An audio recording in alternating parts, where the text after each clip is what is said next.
Mas cadê esse ser aí, Deus, que tanto falam, com todas essas características? Cadê ele na realidade? Ele não aparece, ele é simplesmente fruto, né, da nossa imaginação, né? Olá, meu nome é Sandro Vasconcelos, sejam bem-vindos ao canal Budismo Brasileiro.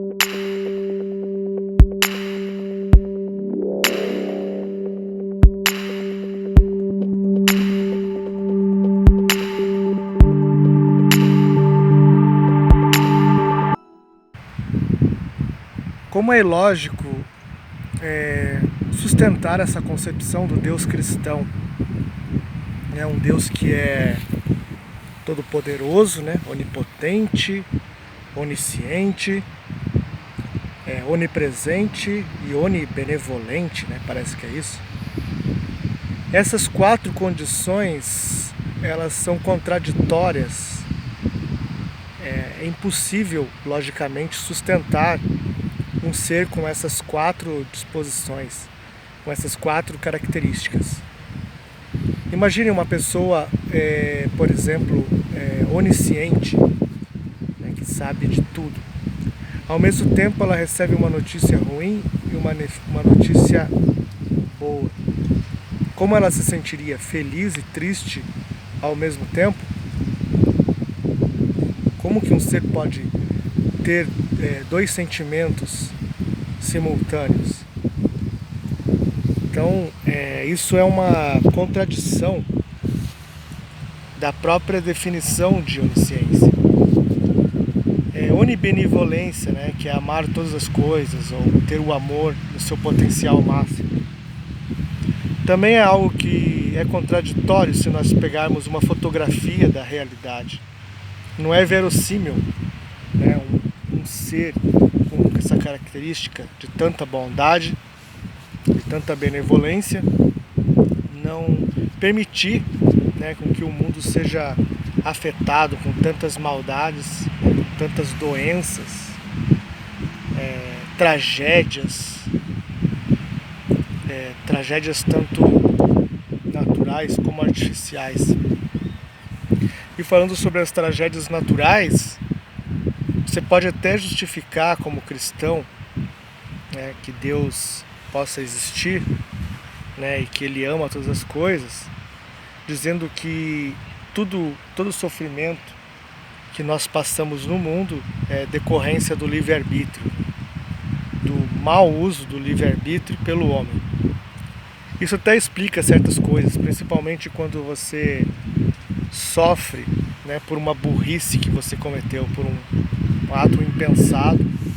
Você sofre, né, como resultado daquela sua ação, você sofre. Um exemplo básico aí é uma pessoa que se relaciona sem uso de preservativo e acaba pegando uma AIDS e morrendo. Então, é uma consequência do seu mau uso, né, da liberdade, do livre-arbítrio, que a levou como consequência do seu ato à morte. Até aí tudo bem, mas não há explicações para tragédias naturais de grandes proporções. Por exemplo, o tsunami, que aconteceu, não lembro se foi 2007, por aí, né, na Ásia, em que 300 mil pessoas foram dizimadas. Qual é a consequência, né, qual que é a relação do livre-arbítrio humano, né, com um acontecimento de tal magnitude? Como que Deus, um Deus unibenevolente, nem sei se estou falando certo, mas com uma bondade em seu ponto máximo, né, na sua intensidade máxima, infinita, permitiria que 300 mil pessoas que estavam ali, crianças, mulheres, sem contar os animais, né, que morreram, pessoas inocentes muitas vezes, né, morressem assim de repente, fossem arrastadas, né, varridas pelo mar. Então, não faz sentido. É um Deus também onipotente, como dizia Voltaire, né, e outros filósofos, né? Como que ele deixa com que uma coisa dessa aconteça, né? Se é um Deus todo-poderoso, ele poderia interferir no curso da história, mas ele não faz. Então não faz sentido ele ser onipotente e ao mesmo tempo ter todo esse amor e ainda assim permitir, né? Se ele permite é porque ele não tem todo o poder, né? Se ele tem todo o poder e deixa acontecer, então porque ele não é tão amoroso assim. Então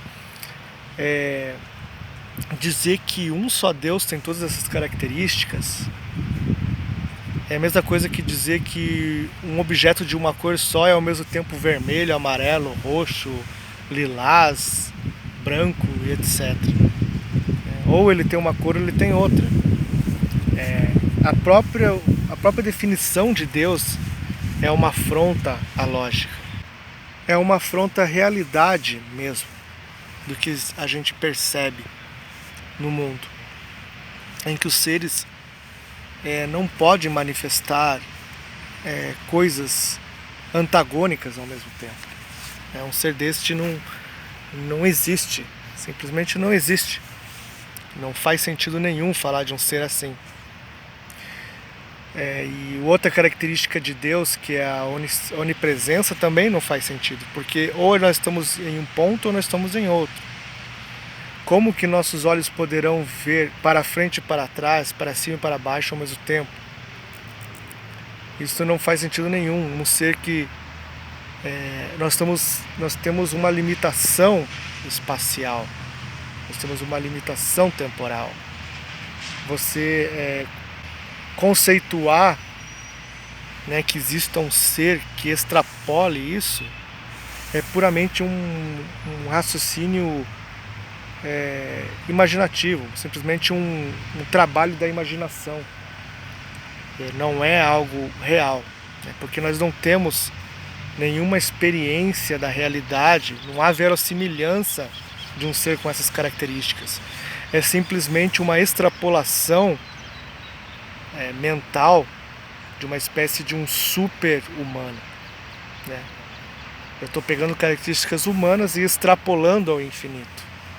Não é um sentimento do infinito que vem ao homem, como dizia Descartes, por exemplo, Tomás de Aquino, entre outros. Pelo contrário, é algo que parte da nossa experiência limitada e nós extrapolamos para uma espécie de super-herói, né? Um super-homem. Nietzsche mesmo falava que se as moscas pudessem raciocinar, elas também extrapolariam, né, as suas próprias limitações, suas próprias características. E não sei se foi Nietzsche ou alguém que usou Nietzsche como exemplo, mas que o deus da mosca seria uma super mosca, que pudesse voar infinitamente, que não vivesse apenas 2 dias, mas que vivesse eternamente. Então Deus é simplesmente um delírio imaginativo, é uma extrapolação, né, do homem. Então, por isso que ele é tão parecido com o homem. Por isso que a Bíblia diz que nós somos a imagem e semelhança de Deus. Porque Deus é um produto humano, uma criação humana, né, com suas características extrapoladas ao infinito. É a mesma coisa de eu ver um prédio, por exemplo, de 10 andares, e falar, e se existisse um prédio com infinitos andares? Eu consigo imaginar um prédio indo até o céu e desaparecendo, né? E eu pensando, ele é infinito, ele tem infinitos andares. É simplesmente algo que na matemática se usa muito, né? Imaginar por exemplo, um objeto com infinitos lados, né? Uma figura geométrica de infinitos lados, um raio infinito, ou o ponto como algo que não tem dimensão e ao mesmo tempo não tem extensão nem dimensão, né? E ao mesmo tempo você vê ele ali. São duas extrapolações, né, que o nosso cérebro consegue fazer. E essas extrapolações foram tão enfatizadas, né, e utilizadas ao longo dos anos para se explicar, né, a existência da realidade, a existência humana, que as pessoas acreditam né, que este ser possa realmente existir. Mas em hipótese alguma elas fazem essa reflexão, né, da possibilidade lógica da existência de um Deus assim. Outro argumento bastante utilizado também para se apoiar a existência de Deus é a causa primeira, né? Se fala muito da causa primeira. Só que é o seguinte, a causa primeira, tudo bem, até faz sentido, né, existir uma causa primeira para que as coisas existam.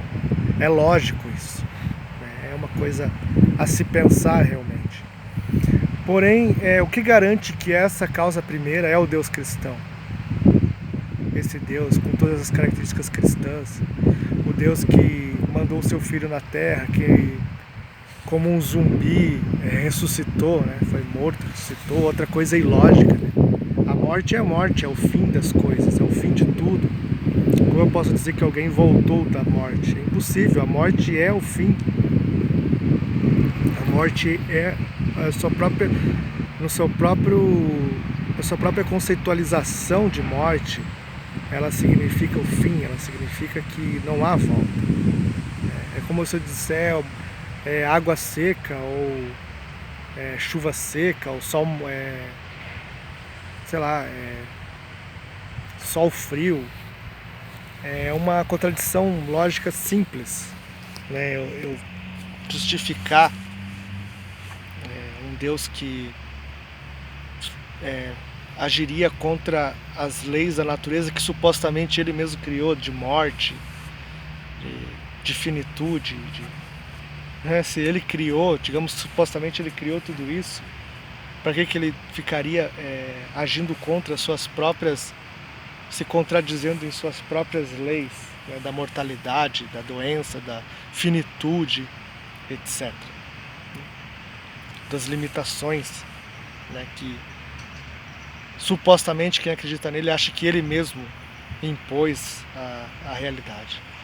Então a causa primeira não necessariamente é o Deus cristão, pode ser 1 milhão de outras coisas. Na concepção budista, que eu acho a mais coerente, a causa primeira são leis imanentes na natureza, né? A natureza permeia, né? É permeada, na verdade a natureza está permeada a leis racionais universais que estão dentro das próprias coisas, não está no universo paralelo como o Deus cristão. A natureza de Buda, ela está aqui agora com os seres. Os seres permeiam isso, né? Se confundem, né? Esses pássaros que estão aqui em volta têm suas próprias leis, têm o seu próprio Dharma, e isso está escrito no ser deles. Essa é a causa primeira, né, entre aspas, para o budista, que para mim faz muito mais sentido do que uma causa primeira cristã, nesse Deus com essas características que eu falei no começo do vídeo, que não fazem sentido algum, né, que são ilógicas. Você falar que os seres têm leis internas é muito mais verossímil, porque você vê essas leis acontecendo diante dos seus olhos. Mas cadê esse ser aí, Deus, que tanto falam, com todas essas características? Cadê ele na realidade? Ele não aparece, ele é simplesmente fruto, né, da nossa imaginação, né, das nossas extrapolações mentais, né, que o ser humano racionalmente consegue fazer. Então, beleza, seria isso.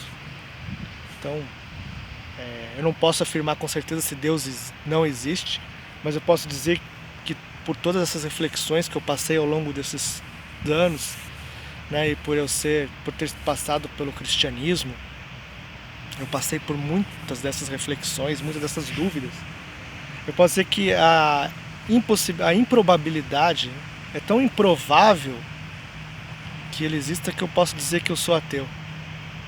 É muito improvável que um ser com tantas contradições internas e lógicas possa existir. Então eu dou por garantido aí que ele não existe, né, dentro de todas essas minhas reflexões que foram sensatas e honestas, porque eu tentei acreditar, não sou aquele ateu todinho que nunca acreditou, né, que foi na modinha do ateísmo.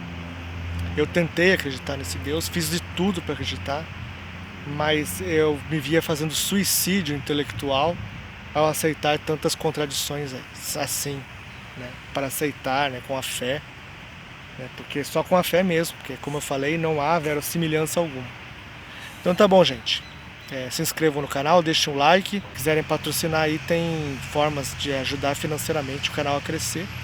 Tá na descrição aí do vídeo. Beleza? Então beleza, até a próxima.